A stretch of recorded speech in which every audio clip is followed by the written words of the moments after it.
I think we can see why. Caitlyn coming in. So talking about team compositions, 56-minute game seems to be a bit of a stall, and that seems to be more apparent here in 3.14. Why is that? Yeah, well, actually, like, defensive match series right now we have, it makes tanks really OP. Like, champions like Mundo is really strong right now in the meta game.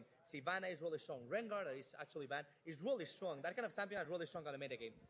That makes really long games because they are focusing on that kind of stuff, right?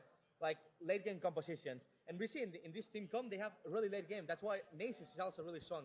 And talking about the late game team comps, the chaos in this, we're going to bring up a replay now to kind of depict what really went on during that game. Trevor, walk us through it before we bring it up. So just before we jump into the replay, I think this is arguably the fight that swung things in the favor of MYM. Yeah. Up until this point, we're approaching 29 minutes into the game. It's 7 kills to 5 as the score is. There's about 3,000 goal difference between these two teams.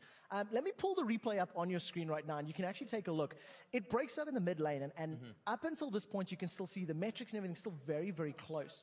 But this is another one of these chaotic, sort of messy fights. And, you know, RNA, you can actually talk us through it. Yeah, well, first of all, I would say, like, Copenhagen will start only 80 damage. They have full 80 damage with Cathix, with Nasus, with Caitlyn. They have almost no AP, only Elise and Annie. And Elise didn't build any AP damage. So that's mainly the point, that in late game, MYM will have a really strong team if they use focus on armor items. And in this team fight, we had, like, Cathix was coming there. Cathy was coming there to the team fight, and Thresh hooked them. We'll see, like, if you can put play on the replay. Okay, we see Cathix getting Thresh getting Cathix. We pause it here, and we see how Mundo is teleporting behind all the team, and Nasus is gonna teleport as well.